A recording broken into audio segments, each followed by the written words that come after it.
It started with the sound, a mechanical screaming that tore through my dreams at 6 in the morning, sounding less like suburban lawn care and more like a diesel-fueled assault on my sanity, waking me up with that old, familiar adrenaline spike that I hadn't felt since my tours overseas. I stumbled out of bed, grabbing my robe and a mug of black coffee, stepping out onto the porch of my little corner slice of Eden Grove Estates, only to have my heart stop cold in my chest, the ceramic mug nearly slipping from my fingers as I stared at what could only be described as a massacre. My sanctuary, my 3 years of sweat, therapy, and soil rehabilitation, was gone, reduced to a jagged line of 6-inch stumps bleeding sap into the morning mist. The privacy hedge, a lush wall of Carolina cherry and holly that I had nurtured from seedlings, had been leveled, but the real tragedy, the thing that made the air trapped in my lungs turn to ice, was what lay beneath them. The memorial roses, 3 distinct bushes I had planted for Kowalski, Miller, and Davis, my brothers who didn't make it back from the sandbox, were ripped out by the roots, scattered across the driveway like common roadkill, their blooms crushed under the heavy work boots of a landscaping crew that looked just as confused as I was horrified. The air smelled of fresh-cut wood and exhaust, a scent that usually signals progress, but today it smelled like loss. Standing there was a woman who embodied everything I had come to detest about this neighborhood. Victoria, Vicky Sterlinghale, the self-appointed queen of the Homeowners Association, and a woman who wielded her clipboard like a weapon of mass destruction. She was directing the crew, pointing her manicured finger at the wood chipper that was currently digesting the only living tribute I had to the men who saved my life. And she didn't even look at me. She just looked at the lighting, checking the sun's angle as a photographer set up a tripod right where my roses used to bloom. "What is this?" I managed to choke out, my voice sounding rusty, like an engine that hadn't been turned over in years. The crew chief, a guy named Hector who I'd shared a beer with once or twice, looked at me with eyes full of apology and handed me a crumpled work order, explaining that it was an emergency removal for a sightline violation, a term that meant absolutely nothing considering my property was tucked away in a corner that nobody looked at unless they were lost. But Victoria didn't care about sightlines. She cared about the cover of Modern Suburbia magazine, which I later learned had agreed to feature the community entrance, provided the unsightly overgrowth on the corner lot didn't ruin the aesthetic of their glossy spread. They destroyed a soldier's memorial for a photo op, for a fleeting moment of vanity in a magazine that would end up in a dentist's waiting room trash can within a month. I'm Caleb Ironclad Vance, a retired Army Corps of Engineers specialist, and for 20 years, I built bridges under fire and runways in swamps. So I don't beg, I don't plead with bureaucrats, and I certainly don't cry in front of women who wear tennis whites to oversee demolition crews. I went inside, the cold rage settling into my gut like wet concrete, and I started taking pictures, thousands of them, documenting every tire track, every stump, every crushed pedal, ensuring the GPS timestamps were embedded in the metadata, because wars aren't won with bullets anymore, they're won with documentation. My backstory isn't unique. Just the classic tale of divorce mathematics where the ex-wife gets the colonial house and the shiny SUV, and the husband gets the weird, wedge-shaped lot next to the drainage ditch and a monthly alimony payment that ensures his dinner menu remains strictly noodles and sadness. But I loved this lot. It was imperfect, it was gritty, and it was mine, a place where the rhythmic flash of my welding torch in the garage was the only therapy I could afford. I had tried to play by their rules, keeping my head down, paying my dues, but Victoria had decided that my existence, my truck, and my quiet life were transitional elements that didn't fit the brand of Eden Grove Estates. A few days later, the insult arrived via certified mail, a letter from the HOA congratulating me on the compliance achievement of removing the hedge and offering me a brochure for approved landscaping packages, all conveniently provided by Sterlinghale Interiors, Victoria's own company, with a price tag of nearly $9,000. They broke my legs and then tried to sell me a wheelchair, threatening me with fines if I didn't replant community-aligned flora within 30 days, proving this wasn't about safety or sightlines. It was about a hostile takeover of my property rights. Most people would call a lawyer, burn through their savings on billable hours, and eventually fold. But I looked at that empty, exposed corner of my land and realized that if they wanted to play games with structures and aesthetics, they were messing with the wrong engineer. I didn't want a hedge anymore. I wanted a fortress, something that would stand as a rusty, iron-willed middle finger to their tyranny. I found my answer at a surplus yard in the industrial district, seeing potential in the corrugated steel of 6 40-foot shipping containers, the kind of heavy-duty, weather-beaten boxes that have traveled the world and seen more combat than Victoria had seen rainy days. I bought them on the spot, draining my savings, and had them dropped right on my driveway, creating a towering wall of oxidized steel that made the neighborhood gasp collectively. Naturally, the response was immediate, an orange violation sticker plastered on my door before the delivery truck had even left the county, citing unapproved storage of building materials. But I had already anticipated this move. I had spent the previous nights buried in county code, discovering a beautiful little grandfather clause attached to my deed, a remnant from when this land was a working farm, stating that agricultural structures used for produce shielding were exempt from standard architectural reviews as long as they were temporary. So, I filed for a permit to build a wind-shielded permaculture food forest, a fancy way of saying I was going to grow tomatoes inside a steel maze. I sat on my porch, drinking my coffee, watching Victoria slow roll past my house in her white Range Rover, her face contorted in a mask of absolute horror as she stared at the industrial barricade I was erecting. This was no longer a property dispute. This was a siege, and ironclad Vance was just getting started. The escalation was predictable, swift, and expensive, exactly the kind of shock-and-awe legal campaign that Victoria and her board of directors used to crush anyone who didn't drive a leased luxury sedan. She hired Worthington and Associates, a law firm that probably charged more for a single email than my entire military pension paid in a year, and they hit me with everything: cease and desist orders, emergency injunctions, and a lawsuit claiming I was running an illegal salvage yard that was single-handedly tanking the property values of Eden Grove Estates. But while they were filing paperwork, I was welding, the sparks flying in the twilight as I connected the containers in a very specific, calculated geometry, creating what looked like chaos from the street, but was actually a meticulously designed choke point system.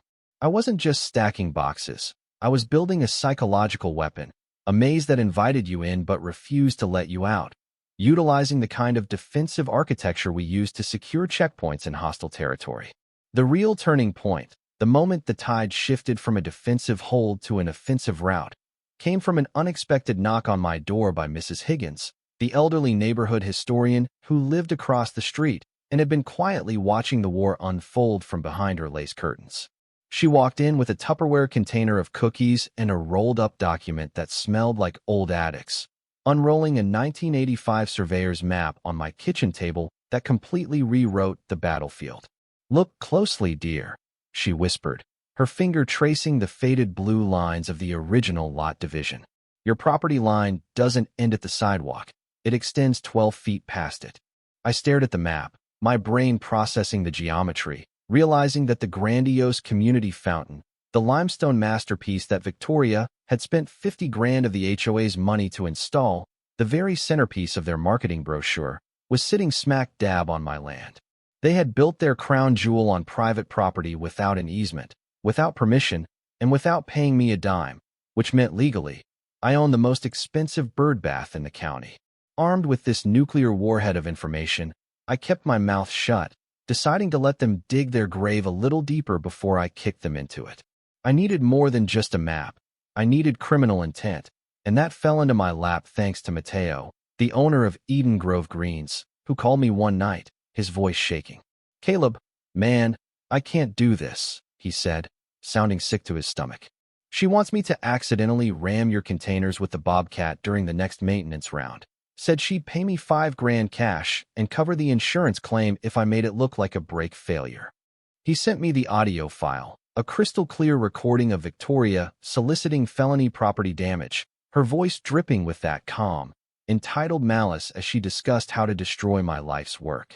That recording transformed a civil disagreement into a criminal conspiracy, but I didn't run to the cops just yet. I wanted the humiliation to be public. I wanted it to be absolute.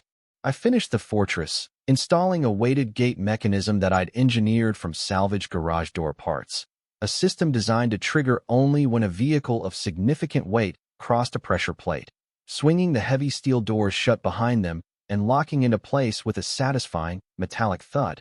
The exit at the other end of the maze was deliberately narrowed, just wide enough for a riding mower or a golf cart, but completely impassable for, say, a white Range Rover or a lawyer's Porsche. The trap was set, and the bait was irresistible. I knew Victoria had a VIP investor tour scheduled for the upcoming weekend, a chance to show off the community to high rollers, and I knew her ego wouldn't let her ignore my monstrosity.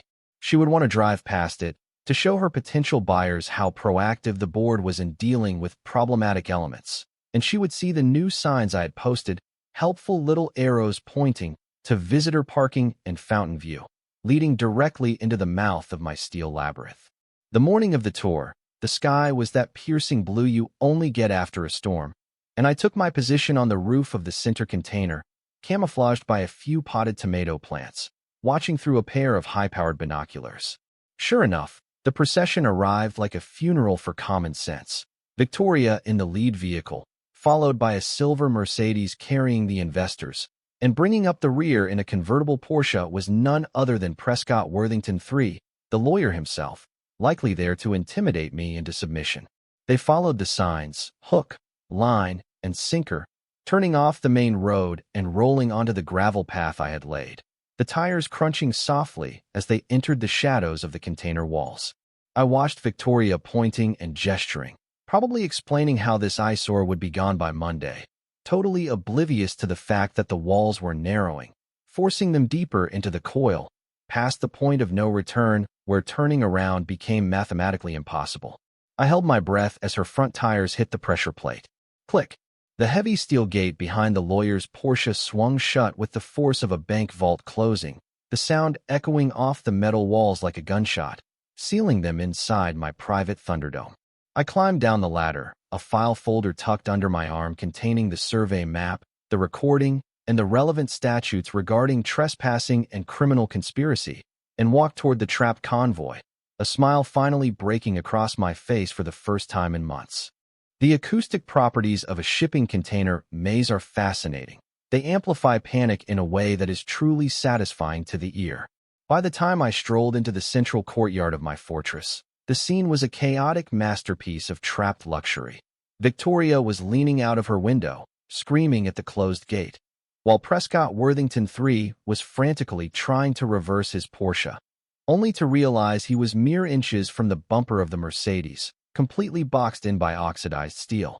"Open this gate immediately," Victoria shrieked when she saw me, her face losing that composed, magazine-ready veneer and revealing the terrified tyrant beneath. "This is kidnapping. This is false imprisonment. I will have you buried under the jail." "Actually," I said, my voice calm, projecting effortlessly off the metal walls as I held up the survey map for her investors to see. "This is a private agricultural zone, and you are trespassing on a federally protected buffer strip." I unrolled the map right there on the hood of her car, watching the blood drain from her face as I pointed to the property line that bisected the community fountain, clearly showing that her vehicle, her clients, and her lawyer were currently parked on land that belonged to Caleb Vance.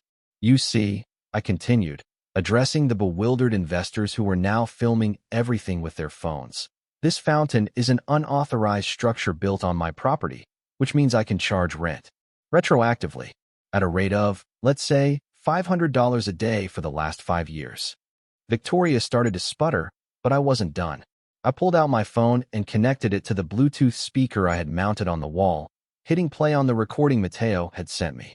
Victoria's voice, crisp and undeniable, filled the courtyard, detailing her plan to pay for the destruction of my property and commit insurance fraud. The silence that followed was heavier than the steel surrounding us. The investors looked from the speaker to Victoria with expressions of pure disgust, realizing they weren't dealing with a community leader but a criminal. Prescott, the lawyer, stopped shouting about lawsuits and started looking very intently at his dashboard, realizing that his client had just implicated him in a conspiracy that could cost him his license. I had already called Deputy Sheriff Cole and the county inspector, Inspector Reynolds, who arrived 10 minutes later with lights flashing, adding a lovely red and blue strobe effect to the party. The fire department had to be called to crane the vehicles out because, as I helpfully pointed out, the exit was designed for wheelbarrows, not egos. The extraction was a spectacle. The entire neighborhood came out to watch as Victoria's Range Rover was hoisted into the sky, dangling helplessly like a toy caught in a claw machine. When Prescott's Porsche was lifted, the undercarriage scraped against the jagged edge of a container, a sound like a dying robot, leaving a deep, expensive gouge along the side of his beloved car. Karma, it turns out, leaves a mark. The aftermath was swift and brutal. Victoria resigned from the board within 48 hours to spend more time with her family, which was code for trying to stay out of prison. Worthington and Associates dropped the lawsuit faster than a hot potato, issuing a formal apology and a check for $20,000 to cover my distress and landscaping costs.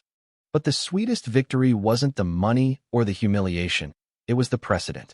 The new HOA board, terrified of the man in the steel fortress, signed a binding agreement acknowledging my agricultural exemption. I kept the fountain, turning it into a watering system for the Gardens of Valor, a nonprofit I started with the settlement money to help other vets navigate the bureaucracy of homeownership and build their own therapeutic spaces. The containers stayed. I cut windows into them, planted climbing ivy that softened the rust, and turned the interior into a permanent memorial sanctuary for Kowalski, Miller, and Davis. Now, when the sun hits the metal just right, it doesn't look like a fortress anymore. It looks like a shield, protecting the things that actually matter. So I have to ask, was it petty? Maybe. Was it necessary? Absolutely. Because in a world where people think a clipboard gives them the right to bulldoze your memories, sometimes you have to remind them that the only thing stronger than a rulebook is a man with a welding torch and nothing left to lose. What would you have done? Would you have rebuilt the hedge, or would you have built the maze? Let me know in the comments, and don't forget to subscribe for more stories from the trenches of suburbia. This is Ironclad, signing off.